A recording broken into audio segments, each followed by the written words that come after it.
ہماری یہ قرآن class number 184 کی اسٹوڈیو ریکارڈنگ ہونے جا رہی ہے۔ آج انشاءاللہ تعالی ہم سورۃ النحل کی آیت نمبر 91 سے آنورڈ سٹارٹ لیں گے۔ اعوذ باللہ من الشیطان الرجیم، بسم اللہ الرحمن الرحیم۔ وَأَوْفُوا بِعَهْدِ اللَّهِ، اور پورا کرو اللہ کے ساتھ جو تم نے عہد کیا ہے اسے، اذا عاہدتم، جب کہ تم نے اللہ کو قول دیا، عہد کیا، اپنے اس عہد کو پورا کرو۔ دیکھیں، ایک عہد تو اللہ تعالیٰ نے ہماری ارواح سے لیا تھا جب ہم دنیا میں اس جسم کے ساتھ نہیں تھے، اللہ کے ہاں روحوں کی شکل میں، اللہ کا جو بھی ایک کولڈ سٹوریج ہے اس میں تھے۔ اللہ تعالیٰ نے تمام روحوں سے یہ عہد لیا تھا، الستُ بربکم، کیا میں تمہارا رب نہیں ہوں؟ تو سب نے کہا تھا قالوا بلا۔ ہماری انسٹنکٹ کے اندر اللہ تعالیٰ نے توحید رکھ دی۔ اس کے بعد جب وقت کا پیغمبر دنیا میں آتا ہے اور لوگ ان کے ہاتھوں پر اللہ کی توحید کی دعوت کو قبول کرتے ہیں، تو وہ بھی ایک عہد کر رہے ہوتے ہیں اپنے وقت کے پیغمبر کے ساتھ، اور پیغمبر چونکہ دنیا میں اللہ کا نمائندہ ہوتا ہے، وہ اللہ کے ساتھ آپ کا عہد ہے۔ تو اہل ایمان سے کہا جا رہا ہے اپنے پیغمبر کے ذریعے جو اللہ نے عہد لیا اس عہد کو پورا کرو۔ سورہ بنی اسرائیل میں جہاں 10 کمانڈمنٹس آئی ہیں، ان میں سے ایک کمانڈ یہ ہے کہ عہد کو پورا کرو، بے شک عہد کے بارے میں تم سے سوال ہوگا۔ مسند احمد میں ایک حدیث ہے کہ جو شخص عہد پورا نہیں کرتا اس کا کوئی دین ایمان نہیں ہے۔ لہذا جب آپ کسی کے ساتھ وعدہ کرتے ہیں، کوئی اسے قول دیتے ہیں، اسے پورا کرنا ضروری ہے، الا یہ کہ کوئی ایسی مجبوری ہو جائے، اور اس میں بھی ظاہر ہے اگر آپ روٹین سے ہٹتے ہیں تو پھر حقوق العباد کا معاملہ ہے، وہ اسی شخص سے آپ نے معافی تلافی کروانی ہے۔ باقی یہ جو بعض لوگوں میں مشہور ہے کہ وہ کوئی قول کسی کو دیتے ہیں کہ میں فلاں جگہ انشاءاللہ آپ کے پہنچنے سے پہلے ہی پہنچ چکا ہوں گا، اور بعد میں جب انہیں بتایا جاتا ہے کہ آپ پہنچے نہیں تھے تو وہ کہتا ہے کہ میں نے تو بات کی تھی، میں نے وعدہ تو نہیں کیا تھا۔ یہ اکثر آپ نے سنے، لوگ کہتے ہیں میں نے یہ جملہ نہیں بولا تھا، میں نے وعدہ تو نہیں کیا تھا۔ یہ بہانہ آپ نہیں لگا سکتے۔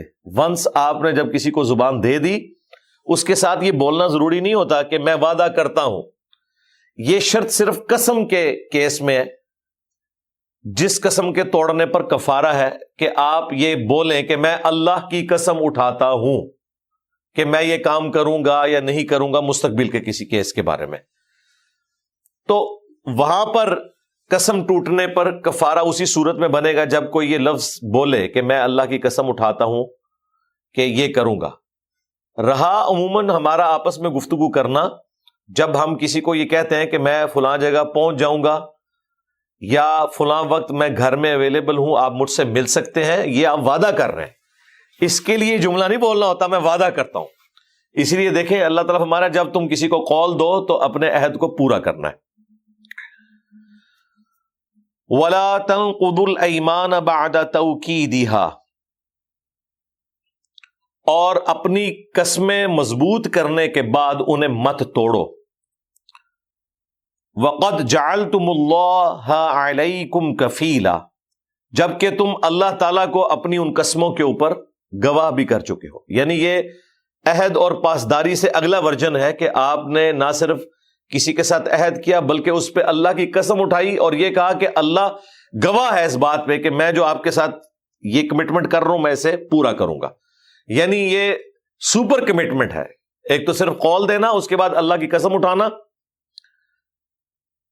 تو اللہ کو گواہ بنانا، یہ پھر اس چیز کا متقاضی ہے کہ آپ نے اپنی اس قسم کی حفاظت کرنی ہے۔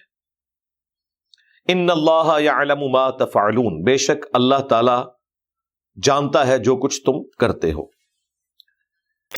قسم کا تفصیلی ذکر تو میں سورہ المائدہ کی آیت نمبر 89 کے کانٹیکسٹ میں کر چکا ہوں کہ قسم توڑنے کا کفارہ کیا ہے۔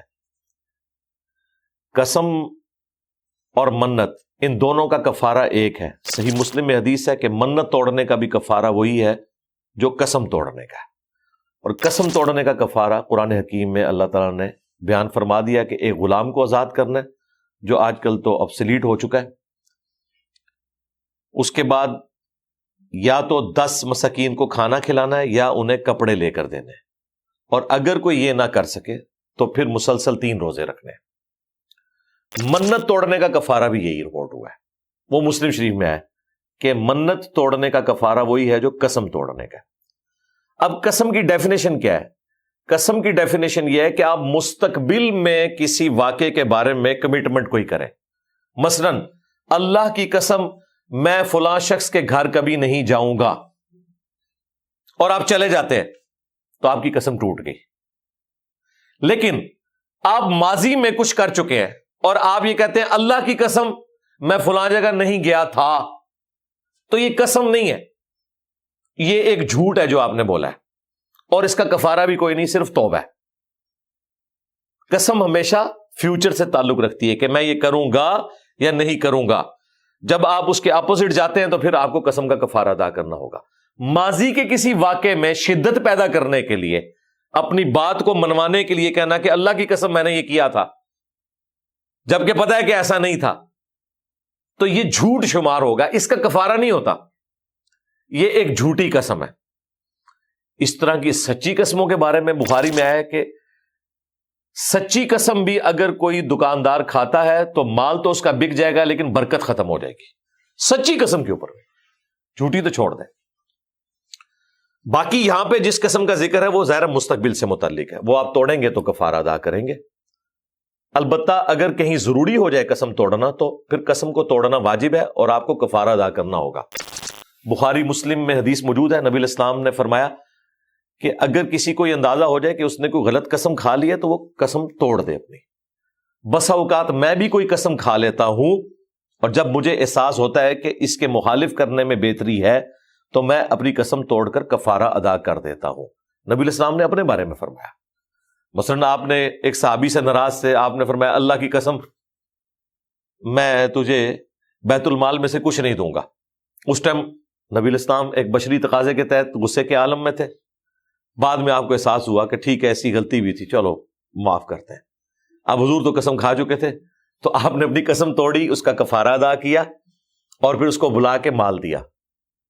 تو اس طرح کے جو معاملات ہیں قسم والے، وہ قسم توڑ بھی دینی چاہیے اگر کوئی کسی نے غلط قسم کھا لی۔ اسی طریقے سے بعض اوقات لوگ قسم کھا لیتے ہیں اس اعتبار سے کہ اپنی بیوی کو مجبور کر دیتے ہیں کہ اگر تو اپنی بہن سے ملنے گئی یا بھائی سے ملنے گئی تو میری طرف سے تجھے 1 طلاق ہے۔ اب بعد میں احساس ہوا کہ یار یہ تو بازی نہیں آئے گی، تو یہ تو جائے گی، میری بیوی بھی گئی ساتھ، تو پھر آپ اپنی یہ والی قسم بھی توڑ سکتے ہیں، اس کے لیے آپ کفارہ ادا کریں گے۔ کفارہ بے شک بعد میں ادا کر دیں، لیکن آپ اس چیز کا اظہار کر دیں کہ میں اپنی قسم توڑتا ہوں اور بعد میں کفارہ ادا کر دیں۔ اب اگر بیوی وہاں چلی گئی تو پھر طلاق واقع نہیں ہوگی۔ تو اس طرح کی چیزوں میں احتیاط کرنے کی ضرورت ہے قسم کھاتے ہوئے۔ رہا منت کا معاملہ تو وہ بخاری مسلم میں حدیث ہے کہ منت ماننے سے کسی کی مصیبت نہیں ٹلتی، کنجوس کا مال نکل جاتا ہے۔ کوئی شخص کی منت مانتا ہے کہ میرا فلاں کام ہو گیا تو میں اتنا کھانا اللہ کی راہ میں صدقہ کروں گا، میں فلاں نیکی کا کام کر دوں گا۔ اب اس طرح کے جو معاملات ہیں ان میں منت ماننے سے آپ کا وہ کام نہیں ہوگا، آپ کا صرف مال نکلے گا۔ منت ماننے سے کبھی بھی کسی کی مصیبت نہیں ٹلتی، لیکن اگر کوئی منت مان لے تو اسے پورا کرنا ضروری ہے۔ البتہ اگر کوئی ایسی منت ہے جو آپ پوری نہیں کر سکتے یا وہ منت گناہ کے کام سے متعلق ہے، مثلا میرا بیٹا ہوا تو میں 1 سال کے بعد اس کی چٹیاں منڈواؤں گا فلاں مزار پہ جا کے، زمانہ جاہلیت میں کسی نے قسم کھا لی، اب وہ توحید پہ آ گیا، اسے احساس ہوا، تو بھائی وہ منت آپ نے پوری نہیں کرنی، وہ اللہ کی نافرمانی میں ہے۔ لیکن چونکہ وہ غلط منت تھی، اس کی پینلٹی آپ کو پڑے گی، آپ کفارہ ادا کریں گے اس کا، وہی والا جو قسم والا، سورۃ المائدہ کی آیت نمبر 89 والا، اور اس منت کو پورا نہیں کریں گے۔ وہ مسلم شریف میں حدیث ہے، ابو داؤد میں حدیث ہے کہ کوئی ایسی منت نہ مانو جس پہ تم قادر نہیں ہو یا مشکل ہے۔ مثلا کوئی کہتا ہے روزانہ 1000 نفل پڑھوں گا، منت تو مان بیٹھا اس ٹائم، اب پتہ چلا کہ یہ تو میں کر ہی نہیں سکتا، یا ایون روزانہ 2 نفل فالتو پڑھنا بھی کئی لوگوں کے لیے مشکل ہو جاتا ہے، تو آپ منت توڑ دیں، اپنی کفارہ ادا کر دیں۔ اور اس حدیث میں ساتھ یہ ہے کہ نہ کوئی ایسی منت مانو جو اللہ کے نافرمانی کے کاموں میں ہو۔ اس طریقے سے ابو داؤد میں حدیث ہے، ایک صحابی نے نبی علیہ السلام سے عرض کی کہ میں نے منت مانی تھی کہ مقام بوانا پر میں کچھ اونٹ اللہ کی راہ میں نحر کروں گا. تو نبی علیہ السلام نے فرمایا کہ دیکھنا کہیں وہاں زمانے جہالیت میں کوئی میلہ تو نہیں لگتا تھا. اس چیز کا خیال، یعنی زمانے جہالیت میں بھی اگر کوئی میلہ لگتا تھا یا کسی بت کی پوجا تو نہیں ہوتی تھی وہاں پہلے، اب نہیں، پہلے. ان کا نہیں یا رسول اللہ ایسا نہیں تھا. تو آپ نے فرمایا تم اپنی منت کو پورا کرو. یہ ابو داؤد کی حدیث اس بات پہ گواہ ہے کہ جہاں پر اللہ کی نافرمانی کے کام ہوتے ہوں وہاں پہ اللہ کے نام کی منت بھی آپ پوری نہیں کر سکتے، یا ماضی میں بھی ہوتے رہے ہیں. حضور نے کہا زمانے جاہلیت میں تو کہیں بت کی پوجا نہیں ہوتی تھی، کوئی میلہ تو نہیں لگتا تھا. کیوں؟ یہ نہ ہو کہ تم وہاں جا کے دیگے دو اور لوگ کہیں کہ جی فلاں بزرگوں کی، شاہ صاحب کی یاد تازہ ہو گئی ہے. ظاہر ہے وہ دوبارہ سے رینیو ہو گیا. اب مجھے بتائیں، جہاں زمانے جاہلیت میں خلاف شرع کام ہوتے ہوں، بعد میں ختم ہو چکے ہوں، وہاں پہ بھی اللہ کے نام کی آپ منت نظر نیاز نہیں دے سکتے. اور جہاں آج تک برائی کے کام ہو رہے ہیں وہاں جا کے اس طرح کی منت ماننا. لوگ ہم سے پوچھتے ہیں کہ جی آپ کہتے ہیں کہ جی داتا دربار پہ یا فرید گنج شکر کے دربار کے اوپر دیگ نہ دیں، وہاں غریبوں میں تقسیم نہ کریں. تو اس کی اصل یہ حدیث ہے کہ وہاں پر خلاف شرع کام ہو رہے ہیں. یہ مزارات ہی نبی علیہ السلام کی نافرمانی پہ ہے. مسلم میں حدیث ہے کہ نبی علیہ السلام نے قبروں پر عمارت بنانے سے، ان کو پکا کرنے سے، ان پہ مجاور بن کے بیٹھنے سے یا ڈائریکٹ بیٹھنے سے منع فرمایا. تو جو اڈے رسول اللہ کی نافرمانی پہ بنائے گئے ہیں وہاں پہ کوئی اس طرح کا نیکی کا کام کرنا بھی منع ہے. ان اڈوں کو سپورٹ کرنے والی بات ہے. آپ نے اللہ کی راہ میں صدقہ خیرات کرنا ہے، کسی چوک میں کھڑے ہو کر کریں، کسی بازار میں کریں، کسی گراؤنڈ میں کریں، مزاروں میں نہیں کر سکتے. اصل یہ حدیث کہ نبی علیہ السلام نے فرمایا زمانے جاہلیت میں کوئی مشرکین عرب کا میلہ تو نہیں لگتا تھا یا کوئی بتوں کی پوجا تو نہیں ہوتی تھی.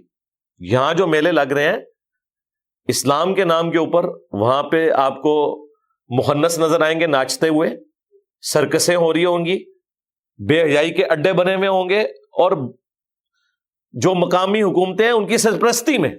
ہمارے جیرم شہر میں تو ہم نے کتنا عرصہ بھوگتا ہے اس کو. اب تو آلموسٹ وہ آپ سمجھے اپنی موت مر گیا، لوگوں کو ایجوکیشن ہوگی. ویسے بھی اب ہر چیز یوٹیوب کے اوپر اویلیبل ہے، وہاں جا کے کسی نے کیا کرنا ہے کہ پیسے بھی خرچیں اور ذلت بھی کاٹیں. تو یہ بڑا کرٹیکل مسئلہ ہے، اس لیے میں نے قسم اور منت کے حوالے سے تفصیلاً گفتگو کر دی. یہ کوئی عام مسئلہ نہیں ہے. باقی یہ جو نبی علیہ السلام کا فرمان کہ منت کی وجہ سے مصیبت نہیں ٹلتی، تو پھر اکثر لوگ پوچھتے ہیں کہ پھر ہم کیا کریں؟ صدقہ اور خیرات کریں. بخاری مسلم میں حدیث ہے جو شخص یہ چاہتا ہے کہ اس کی عمر دراز کر دی جائے، اس کے رزق میں برکت ہو جائے، تو اپنے رشتہ داروں کے ساتھ حسن سلوک کرے. یہ جناب آزمائی ہوئی چیز ہے. آپ اپنے رشتہ داروں کے ساتھ جن کے ساتھ آپ کا خونی رشتہ ہے، دودھ کا رشتہ ہے، یا ایون جو آپ کے سب آرڈینیٹس ہیں، جو آپ کے متعلقین ہیں، آپ کے انڈر لوگ ہیں، آپ ان کے اوپر مال خرچ کریں، اللہ تعالیٰ آپ کے رزق میں بھی برکت کرے گا، آپ کی عمر میں بھی برکت کرے گا. اب کوئی شخص یہ سوچ سکتا ہے کہ عمر تو ہر بندے کی فکس ہے. قرآن کہہ رہا ہے کہ جب لمحہ آ جائے گا موت کا، ایک لمحہ آگے ہوگا نہ پیچھے ہوگا، بالکل فکس ہے، اس میں کوئی شک نہیں ہے. تو پھر اس حدیث کا کیا مطلب ہے؟ اس حدیث کا مطلب یہ ہے کہ یہ بھی تقدیر میں لکھا ہوا ہے کہ اس کی عمر تو تھی 50 سال، لیکن اگر اس نے سلوک کیا تو میں اس کی عمر 70 سال کر دوں گا. یا عمر تو 50 ہی رہے گی لیکن یہ کام وہ کرے گا نیکی کے جو 70 سال کی عمر میں بھی نہیں لوگ کر سکتے. اتنی ٹائم میں برکت ہو جائے گی. یہ بھی تقدیر میں لکھا ہوگا. یہ بات بالکل درست ہے کہ تقدیر نہیں بدلتی، اور یہ بات بھی درست ہے کہ تقدیر بدل جاتی ہے. وہ بدلتی کیسے ہے؟ وہ بھی تقدیر میں لکھا ہوتا ہے کہ اگر یہ دعا کرے گا میں اس کے لیے کر دوں گا، نہیں کرے گا تو نہیں کروں گا. لہذا دعا کی اہمیت اپنی جگہ رہتی ہے. دعا کرنے سے اللہ تعالیٰ تقدیر کو بدلتا ہے، کیونکہ یہ بھی تقدیر میں لکھا ہوتا ہے کہ اگر یہ دعا کرے گا تو میں اس کے لیے معاملہ آسان کر دوں گا. اسی کی بنیاد پہ ہم صبح و شام کے اذکار بھی کرتے ہیں. اللہ تعالیٰ ہم سے مصیبتیں ٹالتا ہے. پھر دعا، جامع ترمذی میں مسند احمد میں حدیث ہے کہ جو شخص بھی دعا کرتا ہے اللہ تعالیٰ اس کی دعا ہر حال میں قبول کرتا ہے. جو اہل ایمان میں سے ہے، دعا کبھی بھی رد نہیں جاتی. 3 طرح سے قبول ہوتی ہے. یا تو جو مانگا وہ مل جائے گا، یا اس کے بدلے اللہ تعالیٰ کوئی مصیبت ٹال دے گا، یا کوئی اور نعمت بدل دے گا، یا پھر قیامت کے دن کے لیے اسے محفوظ کر دیا جائے گا، اس کے بدلے اسے نیکیاں مل جائیں گی۔ تو صحابہ کرام نے کہا یا رسول اللہ پھر ہم تو بہت زیادہ دعائیں کیا کریں گے، تو آپ نے فرمایا اللہ تعالیٰ بھی بہت زیادہ دعائیں قبول کرنے والا ہے، تو دعا قبول ہوگی ہر حال میں۔ یہ ایک الگ سے اللہ تعالیٰ نے مسلمانوں کے لیے، اہل ایمان کے لیے اسپیسیفکلی، اور پوری انسانیت کے لیے بھی، خواہ نان مسلم بھی ہو، ایک قبولیت کا رشتہ رکھا ہوا ہے انسان کا اور اپنے رب کا، وہ آپ اللہ سے مانگے۔ لیکن یہ ضروری نہیں ہے، یہ کوئی کمٹمنٹ نہیں کہ جو آپ مانگ رہے ہیں وہی اللہ دے گا، وہ اس کی مرضی ہے کہ وہ دے یا نہ دے۔ عین ممکن ہے اس میں آپ کے لیے شر ہو، زبردستی آپ مانگنے کی کوشش کر رہے ہیں، مل جائے اور اس کے ساتھ کئی چیزیں جڑی ہوئی ہوں۔ اس لیے سورہ البقرہ میں ہے کہ بعض اوقات کسی چیز میں تم بھلائی تصور کر رہے ہوتے ہو، اس میں تمہارے لیے شر چھپا ہوتا ہے، اور بعض شر والی چیزیں تم ڈیمانڈ کر رہے ہوتے ہو، اس کے اندر بھلائی چھپی ہوتی ہے۔ شر بھی بعض اوقات پہنچ جاتا ہے انسان کو، لیکن الٹیمیٹلی اس میں شر سے مراد وہ گناہ کا کام نہیں، مراد یہ تکلیف۔ اللہ جانتا ہے اور تم نہیں جانتے۔ اسپیسیفکلی تو یہ آیات جہاد اور قتال کے لیے آئیں کہ اس کو لوگ کراہت سمجھتے تھے، ظاہر ہے جان دینی پڑتی ہے، تو اللہ نے کہا اس کے اندر تمہارے لیے خیر بھی چھپا ہو سکتا ہے، اور جس کے اندر تم خیر سمجھ رہے ہو اس کے اندر تمہارے لیے شر بھی چھپا ہو سکتا ہے۔ اللہ جانتا ہے، تم نہیں جانتے۔ جامعہ ترمذی میں ایک اور حدیث ہے کہ جو شخص یہ چاہتا ہے کہ مصیبت اور پریشانی میں اللہ تعالیٰ اس کی دعا قبول کرے، تو اسے چاہیے کہ جب وہ آسودہ حال ہو اس وقت بھی اپنے رب کو یاد کیا کرے۔ تو ہر وقت اللہ کے ساتھ اپنی کمٹمنٹ رکھنی ہے، اور جو الٹیمیٹ کمٹمنٹ ہے جو ہم نے اللہ سے عہد کیا ہے، لا الہ الا اللہ محمد رسول اللہ کا، کہ توحید میں ہم خالصتاً اللہ کے ساتھ اپنی کمٹمنٹ شو کریں گے اور محمد رسول اللہ صلی اللہ علیہ وآلہ وسلم کو اپنا امام مانیں گے اور ان کی اطاعت اختیار کریں گے، وہ کمٹمنٹ آپ نے پوری کرنی ہے۔ وَلَا تَكُونُوا كَالَّتِي نَقَضَتْ غَزْلَهَا مِن بَعْدِ قُوَّةٍ أَنْكَاثًا، اور دیکھنا اس عورت کی مانند نہ ہو جانا جس نے بڑی محنت کے ساتھ، بڑی ایفرٹ پٹ کر کے، قوت لگا کے اس نے سوت کاتا۔ اگلے زمانوں میں یہ چرخے تو میں نے خود بھی دیکھے ہوئے، میں نے لوگوں کو اس پہ کام کرتے ہوئے بھی دیکھا ہے کہ چرخے کے ذریعے وہ دھاگا بنا کرتے تھے، اونی دھاگا، باقی کاٹن کا۔ تو اس عورت کی مانند نہ ہونا جس نے سوت تو کاتا، وہ دھاگا تیار کیا اور اس کے بعد اس نے اس کو ٹکڑے ٹکڑے کر دیا، یعنی اپنی ساری کی ساری محنت کو خود ہی ضائع کر دیا۔ اتنی محنت سے وہ ایک گولا تیار کیا، اس کے بعد اس کو توڑنا شروع کر دے یا آگ لگا دے۔ یہ اللہ تعالیٰ نے مثال بیان کی ہے ان لوگوں کی کہ جو اللہ تعالیٰ کے ساتھ عہد کرتے ہیں اس کے بعد اپنے عہد کو توڑ دیتے ہیں، گویا کہ وہ اپنا سارا سرمایہ اپنے ہاتھوں سے ہی برباد کر دیتے ہیں۔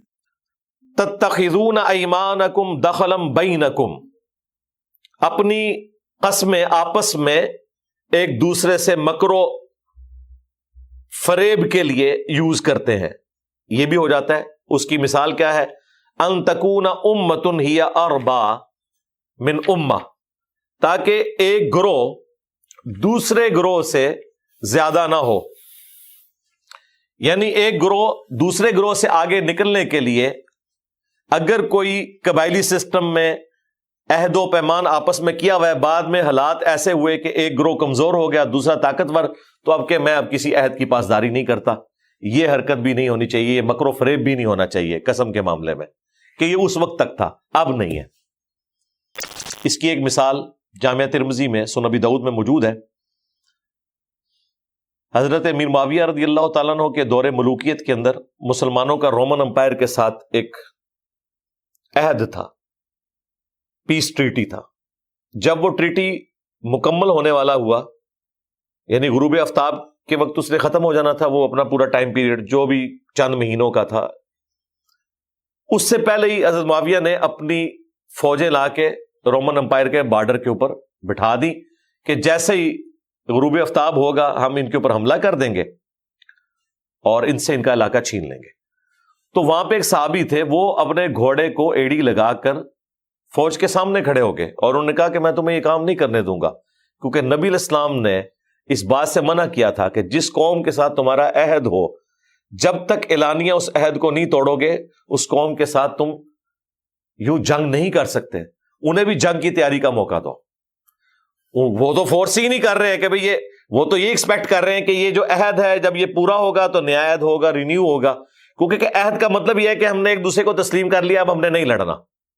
اب لڑنا ہے تو پھر ٹائم دیا جائے گا کہ بھائی یہ عہد ختم, 1 مہینے کا ٹائم ہے, یا تو ہماری شرائط قبول کرو یا ہم سے جنگ کے لیے تیار ہو. یہ نہیں ہے کہ انہیں دھوکہ دے کے ان پہ حملہ کر دیا جائے. تو حضرت معاویہ کو اپنا ڈیسیژن واپس لینا پڑا. یعنی آپ دیکھیں مسلمانوں کو کیا تعلیمات دی گئی ہیں کہ جنگ کے بھی اصول ہیں. یہ نہیں ہے کہ محبت اور جنگ میں سب کچھ جائز ہے, یہ نہیں ہے, جنگ کے بھی اصول ہیں. اور یہ سورۃ الانفال میں بھی اللہ تعالیٰ نے فرمایا کہ جس قوم سے تمہارا عہد ہے تم ان سے جنگ نہیں کر سکتے جب تک کہ اعلانیہ عہد کو نہیں توڑو گے. انما یبلوکم اللہ بہ, اللہ تعالیٰ تو اس طرح کے معاملات سے صرف تمہیں آزماتا ہے. کسی کو مضبوط کر دیا, اب اس کی آزمائش ہے کہ وہ عہد پہ قائم رہتا ہے کہ نہیں رہتا. کمزور تو رہے گا ہمیشہ. جب آپ کے پاس طاقت آئے گی پھر پتہ چلے گا کہ آپ شریعت کے عامل ہیں یا نہیں. وَلَيُبَيِّنَنَّ لَكُمْ يَوْمَ الْقِيَامَةِ مَا كُنْتُمْ فِيهِ تَخْتَلِفُونَ, اور وہ ضرور بالضرور ظاہر کر دے گا قیامت کے دن ان کو وہ بات جس میں دنیا میں اختلاف کیا کرتے تھے. قیامت والے دن اللہ تعالیٰ ایک ایک چیز کا فیصلہ فرما دے گا. یہ آخرت کا ڈر تو ہمیشہ اس طرح کے معاملات کے بعد سنایا جاتا ہے تاکہ لوگ اپنا قبلہ درست کر لیں. اور اگر کسی کو کوئی وہم آ گیا نا کہ اللہ تعالیٰ نے تو چھوٹی چھوٹی چیزوں کو ڈسکس ہی نہیں کرنا, تو وہ ذرا کلیئر ہو جائے کہ اللہ تعالیٰ نے ہر چیز کا حساب لینا ہے, ہر نعمت کا حساب لینا ہے. اللہم حاسبنا حسابا یسیرا, آمین. وَلَوْ شَاءَ اللَّهُ لَجَعَلَكُمْ أُمَّةً وَاحِدَةً, اور اگر اللہ تعالیٰ چاہتا تو تم سب کو ایک ہی امت کر دیتا, یعنی سارے کے سارے ہی ہدایت پہ آ جاتے. اللہ کے لیے تو کوئی مسئلہ نہیں تھا نا. یہ جو اللہ کا پلان ہے کہ انبیاء کو بھیجا, چند ایک لوگ ایمان لاتے ہیں, زیادہ تر مخالف ہی رہتے ہیں, کفر کی روش اختیار کرتے ہیں. پھر جو ایمان لانے والے ہیں ان میں سے بھی اکثریت جو ہے وہ حق کے راستے پہ نہیں چلتی, دین اور دنیا کو ایسا ساتھ رکھتی ہے کہ اللہ تعالیٰ کے احکامات کو رونتی چلی جاتی ہے. صرف اللہ کو مان رہے ہوتے ہیں, اللہ کی نہیں مان رہے ہوتے. رسول کو مان رہے ہوتے ہیں, رسول کی نہیں مان رہے ہوتے. تو اکثریت نے تو ایسے ہی کرنا ہے. کسی کو یہ وہم نہ آئے کہ اللہ تعالیٰ کا تو سارا پلان ناکام ہو گیا, کہ اس نے کائنات بنائی تھی کہ لوگ اس کی عبادت کرتے اور اکثریت شیطان کے راستے پر ہے. تو اللہ تعالیٰ فرمایا اگر اللہ تعالیٰ نے زبردستی کرنی ہوتی نا تو سب کو ہی ایک امت بنا دیتا, یعنی سب کو ہدایت دے دیتا. لیکن ایسا نہیں ہوگا. وَلَٰكِن يُضِلُّ مَن يَشَاءُ, لیکن اللہ تعالیٰ گمراہ کر دیتا ہے من یشاء, کہ جو چاہے کہ اسے گمراہ کیا جائے, جو خود گمراہ ہونا چاہے. یہ بھی ترجمہ درست ہے, اور یہ ترجمہ بھی درست ہے کہ جسے اللہ چاہتا ہے اسے گمراہ کر دیتا ہے. یہ بیک وقت یہ عربی کی خصوصیت ہے, یہ دونوں ترجمے درست ہیں. یعنی جو گمراہ ہونا چاہے اللہ اسے گمراہ کر دیتا ہے, یہ ترجمہ بھی درست ہے. اور جسے اللہ چاہتا ہے اللہ اسے گمراہ کر دیتا ہے, یہ بھی درست ہے. اور یقیناً اللہ تعالیٰ کی صفت عدل اس چیز کی متقاضی ہے کہ وہ کسی پہ ظلم نہیں کرتا. جو گمراہ ہونا چاہتا ہے وہی گمراہ ہوتا ہے. وَيَهْدِي مَن يَشَاءُ, اور وہ ہدایت دیتا ہے جسے چاہتا ہے. وَلَتُسْأَلُنَّ عَمَّا كُنتُمْ تَعْمَلُونَ, اور ضرور بالضرور تم سے پوچھا جائے گا جو کچھ تم دنیا میں اعمال کیا کرتے تھے. یعنی بچنے والی بات کوئی نہیں ہے, اپنا حساب و کتاب تمہیں دینا ہوگا. وَلَا تَتَّخِذُوا أَيْمَانَكُمْ دَخَلًا بَيْنَكُمْ, پھر وہی بات آ گئی, اور اپنی قسمیں آپس میں بے اصل بہانہ نہ بنا لو, ایک دوسرے کو مکر و فریب دینے کا ذریعہ قسموں کو نہ بناؤ. اچھا, بعض لوگوں کو عادت بھی ہوتی ہے ایک دوسرے کو فریب دینے کے لیے نا خام خواہ قسم اٹھانا, اللہ کی قسم, یعنی ایک تماشا ہی بنایا ہوتا ہے. اس طرح کی جو قسمیں ہیں نا ان کے اوپر کفارہ نہیں ہوتا, جو آپ عادتاً واللہ باللہ تاللہ, یہ عربیوں میں آج بھی رواج ہے, جب تک کہ پورے آپ وثوق کے ساتھ کسی معاملے میں قسم نہ کھائیں. خالی محاورتاً قسم بولنے سے قسم نہیں ہوگی.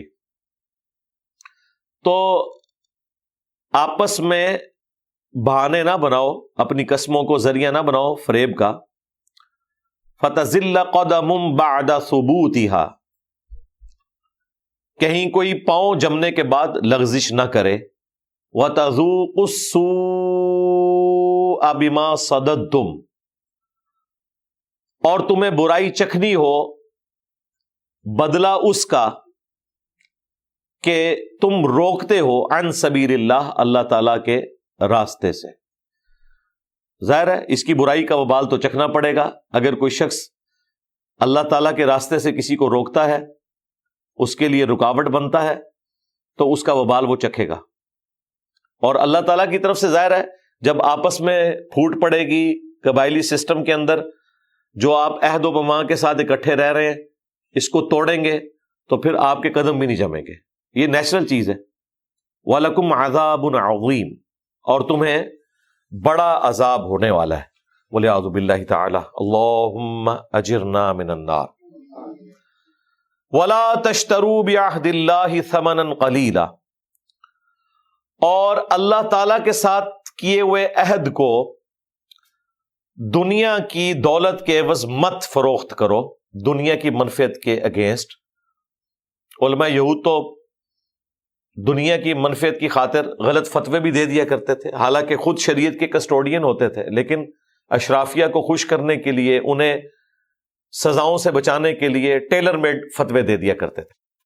انما عند اللہ هو خیر لکم، بے شک جو اللہ کے پاس ہے وہ تمہارے لیے بہتر ہے۔ ان کنتم تعلمون، اگر تم واقعی جانتے ہو، یعنی دنیا کی دولت کی خاطر شریعت کو نہ بدلو، لوگوں کو غلط فتوے نہ بتاؤ، دین میں بگاڑ پیدا نہ کرو۔ یہ دنیا کی دولت تو ختم ہو جائے گی، آخرت کی دولت جو ہمیشہ کی ہے اس کے اوپر ایمفسائز کرو۔ اگر تم واقعی علم والے ہو نا، جاننے والے ہو، تو پھر تم یہ سودا نہیں کرو گے کہ دنیا کے چند ٹکوں کے عوض اپنی آخرت کا سودا کر لو۔ وَلِعَوْذُ بِاللَّهِ تَعَالَى مَا عِندَكُمْ يَنْفَدُ، جو تمہارے پاس ہے وہ تو فانی ہے، وَمَا عِندَ اللَّهِ بَاقٍ، جبکہ اللہ کے پاس جو کچھ ہے وہ باقی رہنے والا ہے۔ یعنی اگر دنیا کا مال اٹریکٹو بھی ہو یا کسی کی سمجھ کے مطابق وہ آخرت کے مقابلے کی چیز ہے، پھر بھی آخرت کا مقابلہ نہیں کر سکتی، کیونکہ دنیا نے ختم ہو جانا ہے، آخرت نے ہمیشہ رہنا ہے۔ ویسے تو دنیا اور آخرت کا کوئی مقابلہ نہیں ہے، نہ کوانٹٹی میں نہ کوالٹی میں۔ اگر یہ برابر بھی ہو تب بھی آخرت بہتر ہے، سمجھانے کے لیے، کیونکہ وہ نہ ختم ہونے والی ہے، دنیا ختم ہونے والی ہے۔ جو مسلم میں حدیث ہے، دنیا اور آخرت کی مثال ایسے ہے جیسے کوئی شخص سمندر میں انگلی ڈبوئے تو انگلی کے ساتھ جو پانی لگتا ہے وہ دنیا کی زندگی ہے، اور پورا سمندر انفینٹ آخرت کی زندگی ہے، اس کو وہ کیلکولیٹ ہی نہیں کر سکتا۔ تو آخرت کا صرف یہ پہلو کہ وہ نعمتیں ہمیشہ کے لیے ہیں، یہ اتنا ڈومیننٹ ہے کہ دنیا کی کوئی بڑی سے بڑی نعمت اس کا مقابلہ نہیں کر سکتی، کیونکہ دنیا کی نعمت تو 40 50 60 70 80 سال کے لیے۔ پھر اس کے بعد اگر اس کا حساب دینا پڑا اور آخرت میں عذاب آ گیا، الٹا یہ کہ نعمت سے محرومی اور عذاب بھی آ گیا، پھر کیا فائدہ ہوا؟ وَلَنَجْزِيَنَّ الَّذِينَ صَبَرُوا أَجْرَهُمْ بِأَحْسَنِ مَا كَانُوا يَعْمَلُونَ، اور ضرور بر ضرور ہم صبر کرنے والوں کو بدلہ دیں گے اجر کی شکل میں، جو ان کے سب سے بہترین کام ہے ان کے مطابق۔ اچھا، اس کا ترجمہ بھی 2 طریقے سے کیا گیا کہ جو ان کے اچھے کام ہے نا ان کا بدلہ دیا جائے گا، تو یہ تو انڈرسٹوڈ ہے کہ اچھے کاموں کا ہی بدلہ ہوتا ہے، برے کاموں کی تو سزا ملتی ہے، جزا تو اچھے کاموں کی ہے۔ لیکن ایک ترجمہ اس کا یہ بھی بنتا ہے کہ ہم انہیں اجر دیں گے بِأَحْسَنِ مَا كَانُوا يَعْمَلُونَ، اس ریشو پروپورشن کے ساتھ جو سب سے بہترین انہوں نے عمل کیا ہوا ہے اس کو بنیاد بنا کے۔ مثلا ایک شخص نے پوری زندگی میں 10,000 دفعہ فجر کی نماز پڑھی، لیکن اس میں سے اس کی 50 فجر کی نمازیں ایکسٹرا آرڈنری ہیں، باقی ساری نارمل ہیں، تو احسن ترین نمازیں وہ 50 ہیں فجر کی۔ قیامت والے دن جب اللہ تعالیٰ 10,000 فجر کی نمازوں کا بدلہ دے گا نا، تو ان 50 کے حساب سے دے گا۔ یہ ہے وَأَجْرَهُمْ بِأَحْسَنِ مَا كَانُوا يَعْمَلُونَ، جو تم میں سب سے احسن ترین اعمال ہے نا ان کو بنیاد بنا کر بدلہ دیا جائے گا۔ ظاہر ہے اللہ تعالیٰ نعوذ باللہ کوئی فنیٹک اپروچ تو نہیں رکھتا، وہ تو اپنے فضل و کرم کو بڑھا چڑھا کر اپنے بندوں کے اوپر نوازتا ہے، 700 گنا تک بڑھا دیتا ہے۔ تو دنیا میں تو یہ ہوتا ہے کہ جو انسان نے سب سے برا طریقے سے کوئی کام کیا ہوتا ہے نا، اس کو لوگ کنسیڈر کر کے نا اس کے اچھے کام کو بھی 0 سے ملٹیپلائی کر دیتے ہیں، جبکہ اللہ تعالیٰ کوئی ایک اچھا کام کیا ہوا ہے ایسا، اس کی بنیاد کے اوپر باقی اچھے اعمال کا بھی ثواب اسی لیول کا دیا جاتا ہے۔ یہ اللہ تعالیٰ کی رحمت ہے۔ سبحان اللہ وبحمدہ، سبحان اللہ العظیم، آمین۔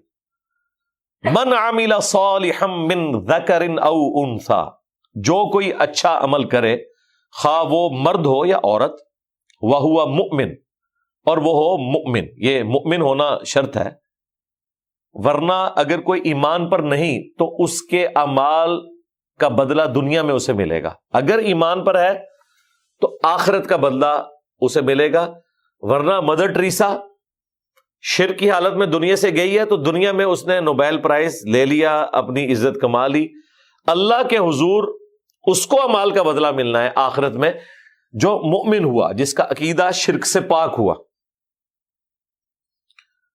خواہ وہ مرد ہوا یا عورت، اور مؤمن۔ فَلَنُحْيِيَنَّهُ حَيَاةً طَيِّبَةً، تو ہم ضرور انہیں دیں گے پاکیزہ زندگی۔ اب یہ زندگی دنیا کی زندگی بھی ہو سکتی ہے، آخرت کی بھی۔ آخرت تو سمجھ آتی ہے کہ ظاہر ہے وہ تو ایک ایکسٹرا آرڈنری زندگی ہے، لیکن دنیا میں بھی جو لوگ مؤمن ہوتے ہیں اللہ تعالیٰ انہیں ایک قلبی سکون عطا کر دیتا ہے۔ اگر کوئی تکلیف بھی آتی ہے وہ برداشت کرنا آسان ہو جاتی ہے، کیونکہ جو بندہ آخرت اورینٹڈ ہوتا ہے اسے یہ پتا ہے کہ اللہ نے پیغمبروں کو آزمایا ہے تو ہم تو شاہی کوئی نہیں، ہمیں بھی آزمایا جائے گا، یوں تکلیف برداشت کرنا آسان ہو جاتا ہے۔ قرآن و سنت میں یہ کہیں رپورٹ نہیں ہوا کہ جو اللہ کے راستے پہ آئے گا اسے کوئی تکلیف ہی نہیں آئے گی۔ یہ جو کانسیپٹ ہے نا، یہ بالکل غلط ہے، یہ ہمارے وائزین نے دیا اور ایسی دھوکہ دہی سے کام لیا کہ لوگوں کو یہ بتا دیا کہ جو نماز پڑھے گا تو پھر دیکھیں انشاءاللہ تعالی رزق میں فراوانی ہو جائے گی، کوئی پریشانی نہیں آئے گی۔ لوگ کہتے ہیں جب سے دین کے راستے پہ آئے ہیں الٹا تکلیف آنی شروع ہو گئی ہیں۔ تو بھئی آپ کو بتائی غلط گیا تھا، پریشانیاں آئیں گی، تکلیف آئیں گی، لیکن برداشت کرنا آسان ہو جائے گی۔ ابھی آپ پریکٹیکل مثال دیکھ سکتے ہیں، کوئی خاص پریکٹسنگ مسلمان تو نہیں فلسطین کے، کس تکلیف سے گزر رہے ہیں۔ کبھی کسی مسلمان کی زبان پہ آپ نے کوئی شکوہ، کوئی شکایت سنی ہے اللہ سے؟ چھوٹے چھوٹے بچوں کی لاشیں اٹھائی ہوئی ہیں، الحمدللہ، یا اللہ راضی ہے۔ مسلمانوں سے ضرور شکوہ کرتے ہیں وہ، اور وہ جائز ہے ان کا، ظاہر ہے دنیا کو اللہ نے اسباب کے ساتھ جوڑا ہے، اللہ سے کوئی گلہ شکوہ نہیں ہے۔ انہیں پتا ہے یہ زندگی تو ویسے بھی ختم ہو جانی ہے، آخرت میں اللہ کے حضور جانا ہے۔ جو چلے گئے بڑے اچھے وقت میں اللہ تعالیٰ کے پاس پہنچ گئے، مصیبت تو ان لوگوں کے لیے جو یہاں پہ زندہ ہیں ہم لوگ، لیکن جس تکلیف سے وہ گزر رہے ہیں اس کے اگینسٹ جو مسلمانوں سے مدد مانگتے ہیں وہ تو انہوں نے کرنا ہے۔ ایک بندے کو پیاس لگی، اس نے پانی کی تلاش کرنی ہے، بالکل نہ ملے، پیاسا مر جائے، اللہ کے حضور شہید ہے، لیکن جب تک پیاسا ہے اس نے کوشش کرنی ہے۔ تو دنیا کی زندگی میں تکلیف برداشت کرنا آسان ہو جائے گا۔ وَلَنَجْزِيَنَّهُمْ أَجْرَهُمْ بِأَحْسَنِ مَا كَانُوا يَعْمَلُونَ، اور ضرور بالضرور ہم انہیں آخرت میں اجر دیں گے ان کے نیک اعمال کا، جو ان کے سب سے بہترین اعمال ہیں نا ان کے مطابق ہم انہیں آخرت کا اجر دیں گے۔ اللہم اجعلنا منہم مع النبیین والصدیقین والشہداء والصالحین، اللہم انا نسألک جنت الفردوس، آمین۔ اب میرے بھائیو، قرآن حکیم کی ایک بڑی اہم آیت آ رہی ہے، سورہ النحل کی آیت نمبر 98۔ اس میں ایک کرٹیکل شرعی مسئلہ بھی بیان ہو رہا ہے قرآن حکیم کے حوالے سے۔ فَإِذَا قَرَأْتَ الْقُرْآنَ، تو جب کبھی بھی تم قرآن کی قرات کرو یعنی تلاوت کرو، فَاسْتَعِذْ بِاللَّهِ مِنَ الشَّيْطَانِ الرَّجِيمِ، تو اللہ کی پناہ مانگ لیا کرو شیطان مردود راندہ درگاہ کیے گئے شیطان کے اگینسٹ اللہ کی پناہ طلب کر لیا کرو. یہ قرآن کی آیت اس بات کا ثبوت ہے کہ قرآن کی تلاوت کے آغاز میں آپ نے اعوذ باللہ من الشیطان الرجیم پڑھنا ہے. قرآن کی تلاوت سے پہلے بسم اللہ الرحمن الرحیم پڑھنا کوئی واجب نہیں ہے، سوائے اس پورشن کے کہ جہاں آپ سورت کو سٹارٹ کر رہے ہیں، اور اس میں بھی ایک ایکسیپشن ہے کہ سورہ توبہ سے پہلے آپ نے بسم اللہ نہیں پڑھنی. باقی قرآن کی 113 سورتیں سورۃ الفاتحہ سے لے کر سورۃ الناس تک ایکسکلوڈنگ سورہ التوبہ کے، جب سٹارٹ کریں گے نا سورت تو بسم اللہ ساتھ پڑھنا یہ سنت ہے، وہ مصحف کا حصہ ہے. وہ قرآن میں اس سورت کی آیت نہیں ہے لیکن قرآن کا حصہ ہے، آیت کے طور پر بھی آیا ہے قرآن میں. انہ من سلیمان وانہ بسم اللہ الرحمن الرحیم، یہ آیت نمبر 30 ہے سورۃ النمل کی. وہاں پہ بسم اللہ ایز اے آیت ہے، ایز این آیت ہے، لہذا 114 کی گنتی پوری ہو گئی. وہ جو سورہ توبہ سے پہلے نہیں تھی نا وہ سورۃ النمل کے اندر چلی گئی. 114 بسم اللہ قرآن میں ہے، لیکن ان میں سے 113 جو ہیں وہ سورتوں کی آیت کے طور پر نہیں ہے، قرآن کا حصہ ہے، فاتحہ سے بھی پہلے، بقرہ سے بھی پہلے، لیکن وہ آیت کی نمبرنگ میں شمار نہیں ہوگا، قرآن کا حصہ ہے. جب آپ سٹارٹ سے سورت شروع کریں گے تو آپ پھر بسم اللہ پڑھیں گے، لیکن اس سے بھی پہلے پڑھنا کیا واجب ہے؟ اعوذ باللہ. کیوں؟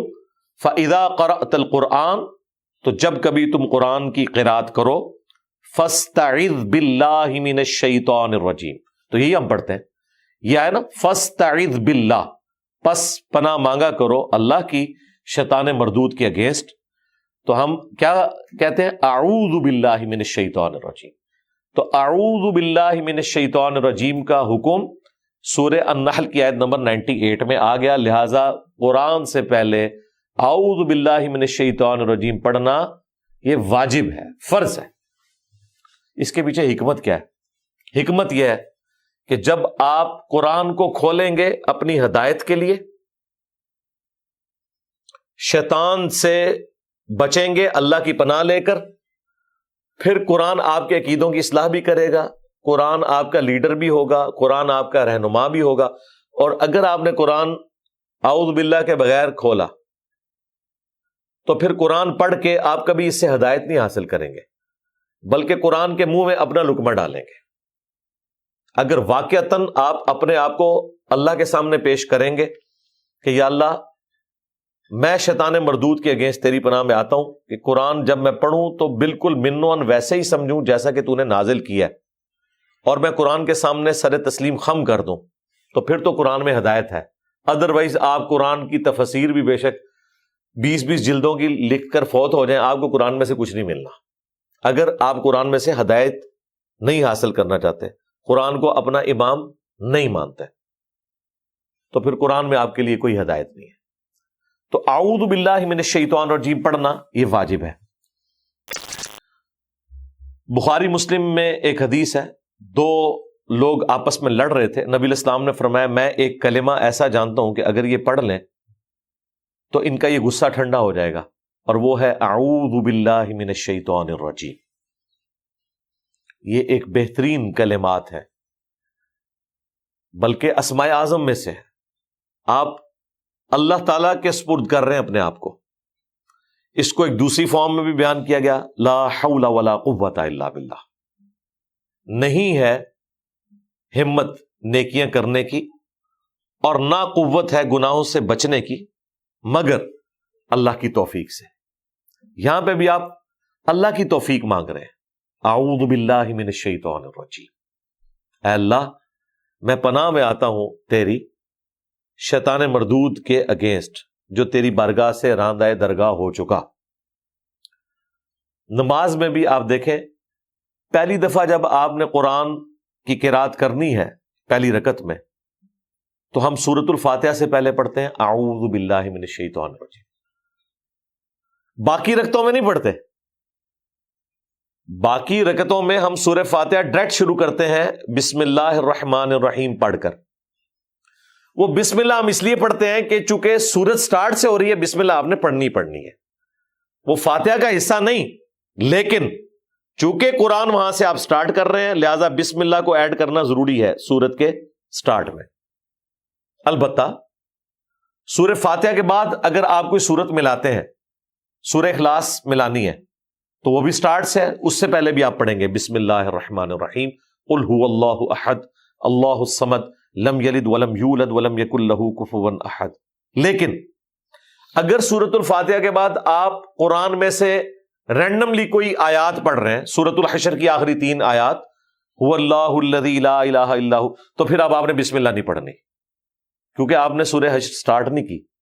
یا سورۃ البقرہ کی آخری 2 آیات آمن الرسول بما انزل الیہ من ربہ والمؤمنون، تو آپ نے ان سے پہلے نہیں پڑھنا بسم اللہ الرحمن الرحیم آمن الرسول، نہیں، کیونکہ ادھر تو بسم اللہ موجود ہی نہیں ہے. رہا یہ کہ قرآن کے سٹارٹ میں بسم اللہ پڑھنی ہے، نہیں، قرآن کے سٹارٹ میں بسم اللہ اس صورت میں پڑھنی ہے جب آپ سورت کا سٹارٹ لے رہے ہیں. قرآن کے سٹارٹ میں آپ نے اعوذ باللہ پڑھنی ہے. اسی لیے آپ عرب علماء کو دیکھیں، ان کی سرمنیز میں بھی، جمعہ اور عیدین کے خطبات میں بھی، جب وہ آیت پڑھتے ہیں نا، کوئی بھی آیت پڑھتے ہیں، اعوذ باللہ من الشیطان الرجیم من یطع الرسول فقد اطاع اللہ، بسم اللہ الرحمن الرحیم نہیں پڑھیں گے بیچ میں. یہاں کے لوگ کہتے ہیں یار وہ بسم اللہ نہیں پڑھ دے، اب ان کو پتہ ہی نہیں، وہ جاہل لوگ، قرآن کے سٹارٹ میں اعوذ باللہ پڑھنے کا حکم ہے، بسم اللہ پڑھنے کا حکم نہیں ہے. بسم اللہ جو پڑھی جاتی ہے وہ سورت کے لیے پڑھی جا رہی ہوتی ہے، قرآن سٹارٹ کرنے کے لیے بسم اللہ نہیں ہے. اگر آپ قرات کرتے ہوئے بھی کوئی سورت بیچ میں سے پڑھ رہے ہیں تو آپ نے صرف اعوذ باللہ من الشیطان الرجیم اور آگے آپ نے وہ شروع کر دینا ہے.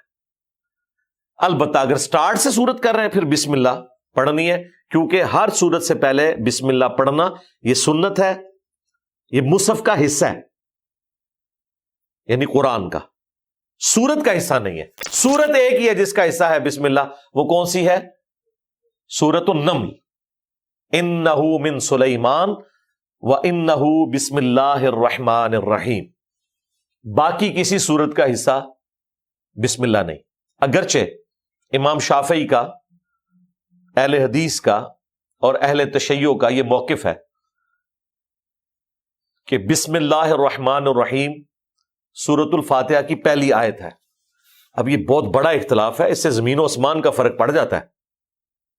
وہ فاتحہ کی جب 7 آیات پوری کرتے ہیں تو وہ نمبرنگ ڈیفرنٹ کرتے ہیں، کیونکہ فاتحہ کی 7 آیات ہیں. سورہ فاتحہ ایک ایسی سورت ہے جس کی فضیلت قرآن میں آئی ہوئی ہے. قرآن کی کسی سورت کی فضیلت قرآن میں نہیں آئی ایز اے سورت سوائے فاتحہ کے.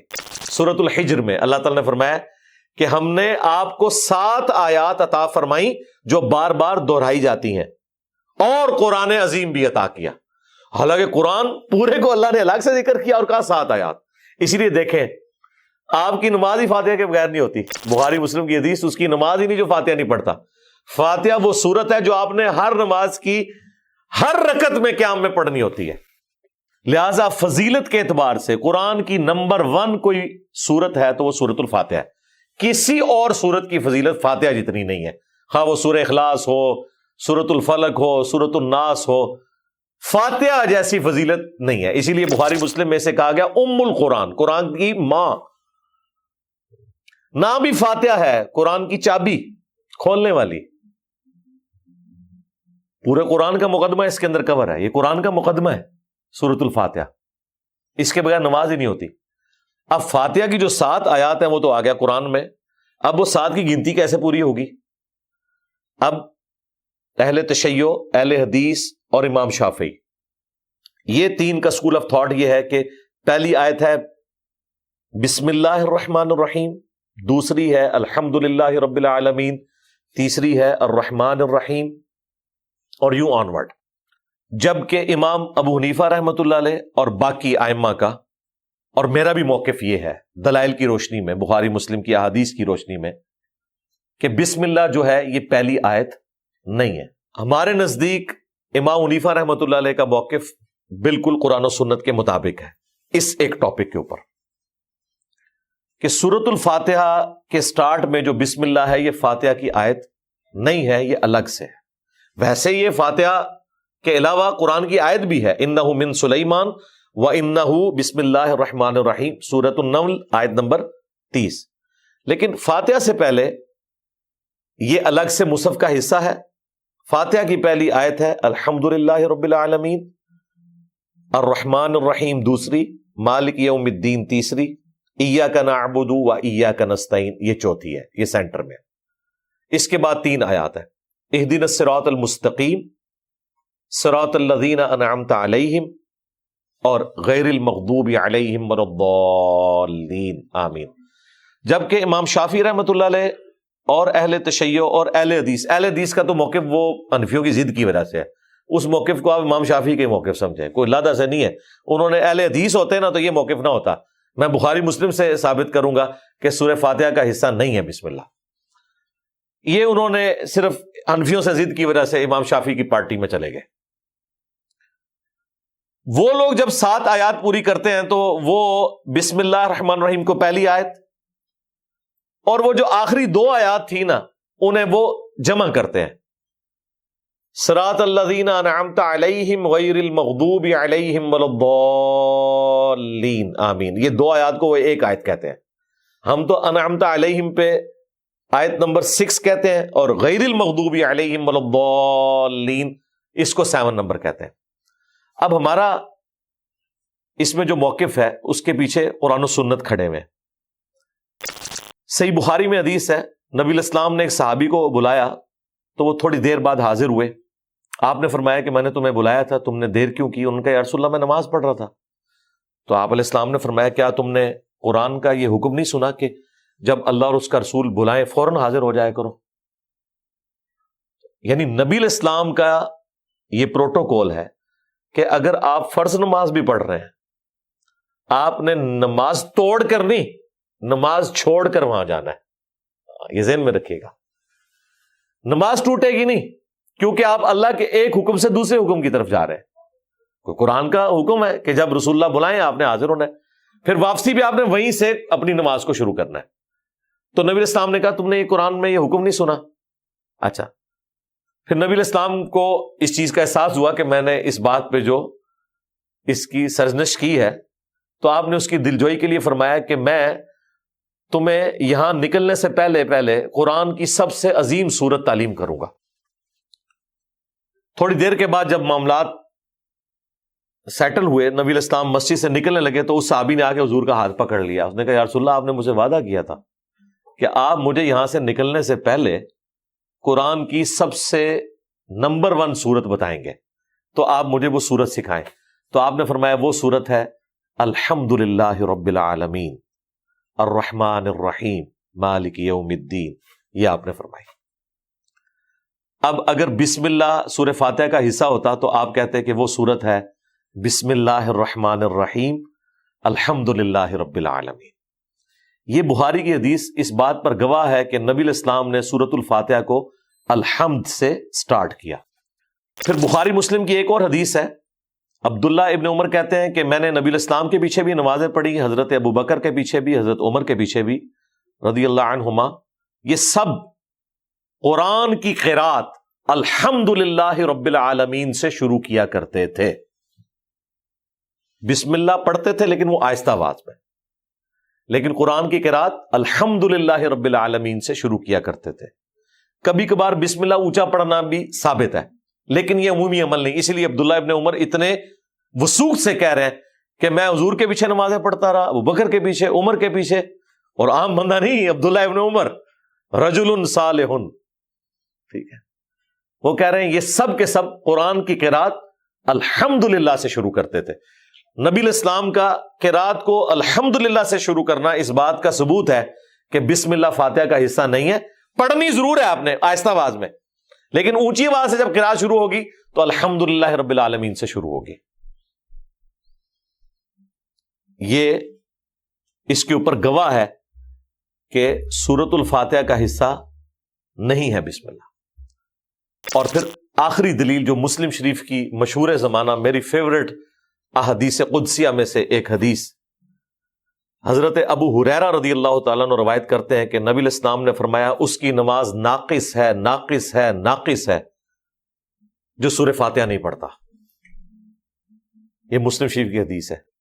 پھر حضرت ابو ہریرہ نے اپنی بات کی دلیل میں وہ حدیث سنائی اور کہا کہ پھر وہ کہتے ہیں کہ نبی صلی اللہ علیہ وآلہ وسلم نے فرمایا کہ اللہ تعالیٰ فرماتا ہے کہ میں نے نماز کو اپنے اور اپنے بندے کے درمیان برابر تقسیم کر لیا۔ کس کو؟ نماز کو۔